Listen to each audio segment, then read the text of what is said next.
భద్రతకే మేము మెయిన్ ప్రాధాన్యత ఇచ్చి వాళ్ళ భద్రతే ధ్యేయంగా ఈరోజు మేము పనిచేసుకుంటున్నాం. దీనికి ప్రజాప్రతినిధులు ఎస్పెషల్లీ పోలీస్ డిపార్ట్మెంట్ అందరూ కూడా సహకరిస్తున్నారు. ఎంత ప్రెజర్ ఉన్నా కూడా పోలీస్ డిపార్ట్మెంట్ ప్రజలకు సేవ చేసే విషయంలో వెనకడుగు వేయరు అని చెప్పడానికి సంవత్సర కాలంలో మా పోలీస్ డిపార్ట్మెంట్ పనిచేసిన తీరు బట్టి మీ అందరికీ కూడా అర్థమయ్యే ఉంటుంది. దానికి ప్రజల సహకారం అవసరం, మీడియా సహకారం అవసరం. Thank you.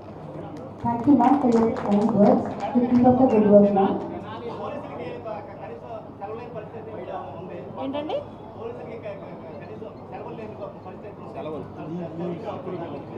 యాక్చువల్గా వాళ్ళకి మేము ప్రెజర్ లేకుండానే ప్లాన్ చేసుకుంటున్నామండి పోలీసులకి. అంటే ఇది 24/7 జాబ్. ఇది పోలీస్ డిపార్ట్మెంట్ అన్న మెడికల్ డిపార్ట్మెంట్ అని 24/7 జాబ్ ఇది. కానీ వాళ్ళకి కూడా రెస్ట్ ఉండాలి, వాళ్ళకి కూడా ఆ ఫ్రీనెస్ ఉండాలి. మీరు అబ్జర్వ్ చేశారో లేదో, ఈ పోలీస్ స్టేషన్ చూసి ఆలోచించండి ఒకసారి. ఒక యోగా రూమ్ ఉంది, ఒక జిమ్ రూమ్ ఉంది. అంటే వాళ్ళు వర్క్లో కూడా ఒక రిలాక్సేషన్ తీసుకోవచ్చు.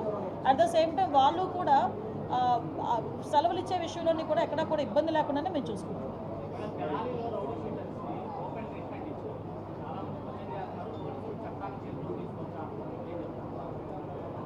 అంటే నేను ఈ వర్డ్ మా డీజీపీ గారు సిపి గారు ముందు చెప్పాలి, అంటే చెప్పాలో కూడా నాకు తెలీదు. కానీ చట్టాన్ని కంట్రోల్ చేయాల్సింది పోలీసులు. చట్టాన్ని పోలీసులు చేతిలోకి తీసుకోవడం ఏంటి? విషయం ఏంటంటే ఒకటండి, నాకు అర్థం కానిది ఏంటంటే తప్పు చేసినోడికి కులం ఏంటి, మతం ఏంటి, అదొక్కటి చెప్పండి. అది వాళ్ళు గాంజా బ్యాచ్. నిన్న కూడా మా వాళ్ళు డిపార్ట్మెంట్ అంతా కూడా ఒక ప్రెస్ నోట్ కూడా రిలీజ్ చేశారు డీజీపీ గారు. అసలు వాళ్ళ మీద ఎన్ని రౌడీ షీట్స్ ఉన్నాయి. అసలు తెనాల్లోని నాకే కాదండి, మీకు కూడా ఒక సోషల్ రెస్పాన్సిబిలిటీ ఉంది ఒక విలేకరులుగా. మీకు కూడా ఒక్కసారి తెనాల్లో వాళ్ళ తాలూకా నేచర్ ఏంటి, వాళ్ళ తాలూకా బ్యాక్గ్రౌండ్ ఏంటి అన్నది ఒకసారి చెక్ చేయండి. యాక్చువల్గా ఒక గాంజా బ్యాచ్ పోలీస్ డిపార్ట్మెంట్ మీద చేసుకునేటప్పుడు అంటే ఫర్దర్గా ఒకసారి దానికి కూడా వీళ్ళు రాజకీయ రంగు పులిమేసి దానికి కులాన్ని అంటగట్టి మతాన్ని అంటగడతా ఉంటే ఇంకా పోలీస్ డిపార్ట్మెంట్ ఎలా వర్క్ చేసుకోవాలి?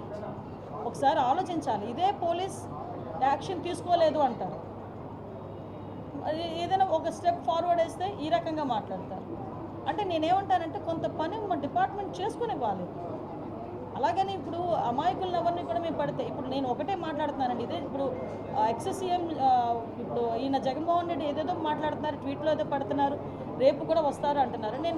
నేను డైరెక్ట్ క్వశ్చన్ అండి, డాక్టర్ సుధాకర్ అనే వ్యక్తి మాస్క్ అడిగిన పాపానికి నడి రోడ్డు మీద రెక్కలు విడిచి చొక్కా ఇప్పి కొట్టిన సందర్భం మర్చిపోయారా? మరి ఆ రోజు ఎందుకు మాట్లాడలేదు జగన్మోహన్ రెడ్డి? ఆ రోజైతే భావ స్వేచ్ఛా ప్రకటన, ఆ రోజైతే అదే చంద్రబాబు నాయుడు గారు అమరావతి చూడటానికి వెళ్తే బస్సు మీద రాళ్ళు ఇసురుతూ ఉంటే ఆ రోజు ఎందుకు రాళ్ళు ఇసిరారంటే భావ స్వేచ్ఛా ప్రకటన అని మాట్లాడారు. అదే పోలీస్ డీజీపీ ఆఫీస్కి పక్కనే ఉన్న మా సెంట్రల్ ఆఫీస్ మీద దాడి చేస్తే మా కార్యకర్తలకి బీపీ వచ్చింది అన్నారు. ఇవన్నీ ఎక్స్సీఎం మాట్లాడిన మాటలే కదా. ఈరోజు ఇప్పుడు అదే వరప్రసాద్ అని, మన రాజమండ్రిలో వరప్రసాద్ అని ఇసుక మాఫియా గురించి మాట్లాడితే పోలీస్ స్టేషన్లో కూర్చొని శిరోముండనం చేస్తే మరి ఆ రోజు ఎందుకు మాట్లాడలేదు? దళిత నాయకుడు, ఆ రోజు దళితులు ఎందుకు శిరోముండనం చేశారు అని చెప్పి ఆ రోజు ఎందుకు మాట్లాడలేదు? ఆ రోజు ఎందుకు వరప్రసాద్ ఇంటికి వెళ్ళి పలకరించలే? ఆ రోజు ఎందుకు డాక్టర్ సుధాకర్ ఇంటికి వెళ్ళి పలకరించలే? ఆ రోజు ఎందుకు ప్రవీణ్ ఇంటికి వెళ్ళి పలకరించలే? అంటే పులివెందల నాగమ్మ అనే అమ్మాయిని చాలా బ్రూటల్గా హత్య చేస్తే మేము వెళ్తే మా మీద అట్రాసిటీ కేసులు పెట్టారే. మరి పులివెందల నియోజకవర్గంలో నాగమ్మ ఇంటికి ఎందుకు ఆ రోజు జగన్మోహన్ రెడ్డి వెళ్ళే?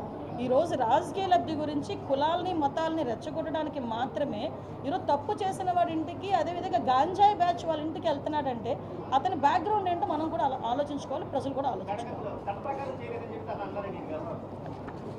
చట్ట ప్రకారం ఏం చేయాలన్నా పోలీసులకే చెల్లుతుంది. ఏ పోలీస్ అయినా చట్ట ప్రకారమే చేయాలి, చట్ట ప్రకారమే చేస్తారు, చట్ట ప్రకారమే చేస్తున్నారు.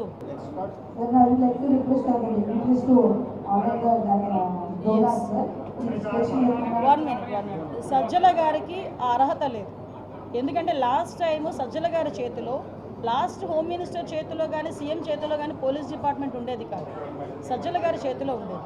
ఆ రోజు పరదాలు కట్టుకొని మా టీడీపీ వాళ్ళందరినీ కూడా హౌస్ అరెస్టులు చేసుకొని ఆ రోజు గాడి తప్పిన పోలీస్ డిపార్ట్మెంట్ని ఈ సంవత్సర కాలంగా మా డీసీపీ గారు, మా సిపిలు, మా ఎస్పీలు, ఆఖరికి హోంగార్డ్ వరకు కూడా అక్కడ స్థాయి నుంచి ఈ స్థాయి వరకు కూడా అందరూ వ్యవస్థని ఈరోజు కంట్రోల్లో తెచ్చుకొని లా అండ్ ఆర్డర్ సక్రమంగా చేసుకుంటున్నారు. అది ప్రజలు కూడా గమనించారు.